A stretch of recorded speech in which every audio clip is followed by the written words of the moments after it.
Welcome to Falcons Ledge. I'm Allstringer, and today we're going to be doing our review in a different format. That format will be to break our reviews down into smaller pieces. That way they're a little bit easier to view, and they'll also be able to be compiled later into a playlist so that you can watch them all in a row. So, without further ado, we're going to get down to the subject of today's review, and that would be the Virpil T50 CM3 Gimbal. And a great piece of work this is. So let's get down to looking at the hardware. In the world of high-end gimbals, there are three basic types of gimbals. The first and most common type of gimbal in the high-end space is the dual cam gimbal. And what I have in my hands here is a Virpil WarBRD-D. And the WarBRD-D is a good example of a dual cam gimbal. It has two cams that this roller rolls along, and that's why they're called dual cam gimbals. In this particular device, we also have clutches here for damping. But on both axes, so we've got this one, and also, sorry, we went the wrong way, this one, we have our dual cams. The advantages to dual cam gimbals is that they are symmetrical, because you're going to have one cam operating this side and one cam operating this side of the axis.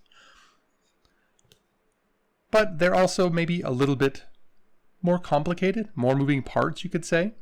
One thing that you are going to experience with a dual cam gimbal is that in the center of the axis here, you're going to have an area where the gimbal is a little bit soft, and it tends to be a little bit squishy in the middle.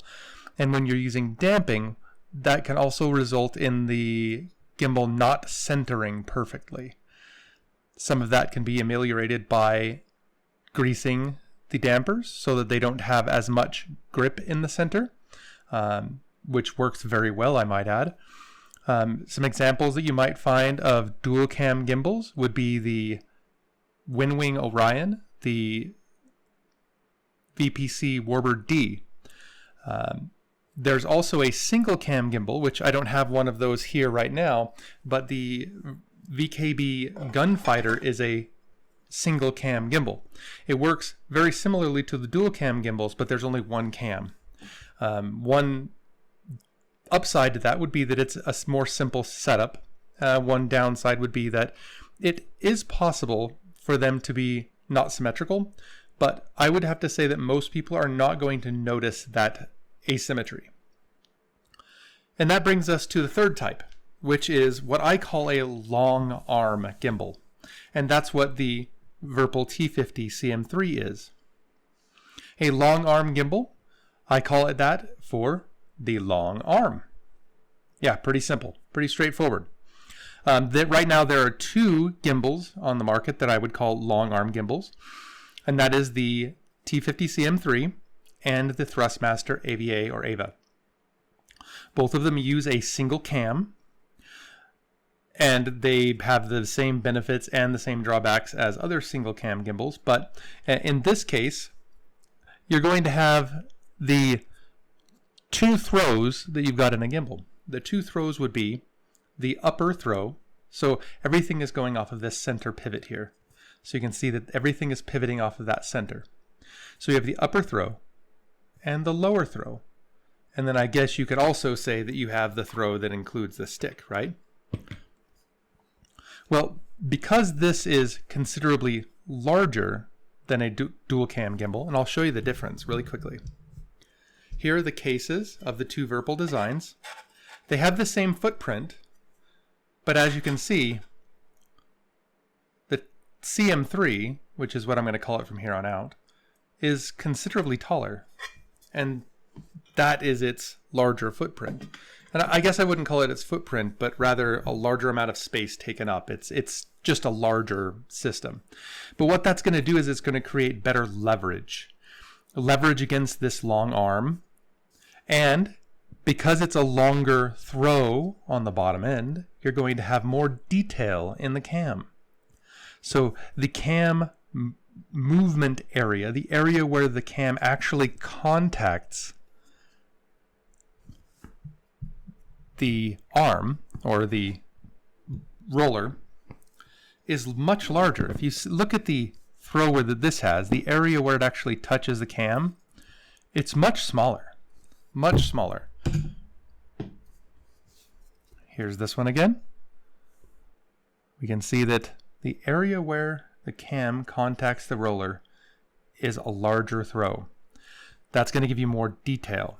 Now, some other neat things about this. The pretensioners, the cam pretensioners, or spring pretensioners, I should say, they're located here. Here and here.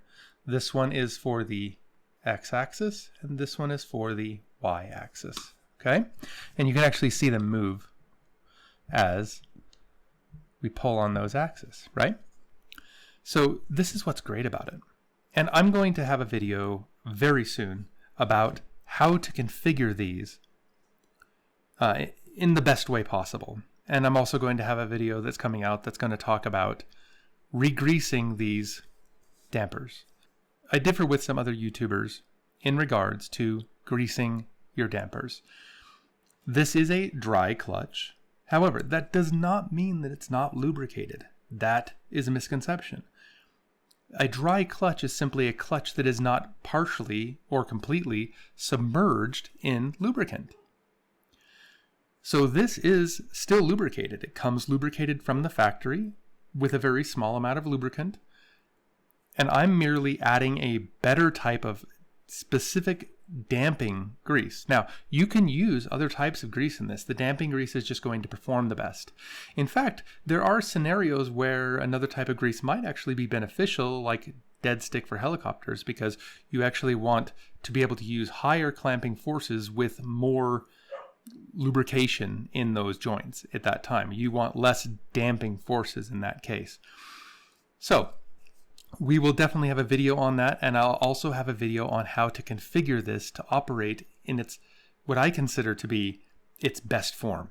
After learning how to tune this gimbal and greasing it with good damping grease, it totally transformed it from when I got it. So I'm going to review it from both perspectives. There was a little bit of stiction in the dampers when using a large amount of damping force, or moderate, but after re-greasing it, it was completely gone. One thing that I really like about this is that you can make all of the adjustments from the top of the device, which means you can make most of the adjustments outside of changing cams and changing springs, meaning you can adjust the spring tensioners, you can adjust the damping with it in your cockpit. You don't have to remove it from the case. That's great. That's a wonderful feature, and it's one of my favorite features of this gimbal. And I have to say that looking at the hardware itself, it's a bit of an engineering work of art. I absolutely love the detail and the clean look of all of this coming together. Maybe this is the engineering nut in me talking here, but it's very well put together and really kind of bleeds quality everywhere. And I've really liked this. And this, all of this wonderful engineering fits nicely into a clean little case. And then the plugs, which are quick release. I like that feature too. Just plug in through here. And in order to take it apart, you do have to remove the plug, which I think Winwing probably did it best with 4 screws and the whole thing comes out. Kind of nice, but this isn't that much better. Or worse, it's 8 screws. No big deal. And like I said, most of the adjustments can be done through the top. This gimbal accepts both Virpil and Thrustmaster grips. Right now, I am testing it with the Thrustmaster Warthog grip and the Thrustmaster F18 grip.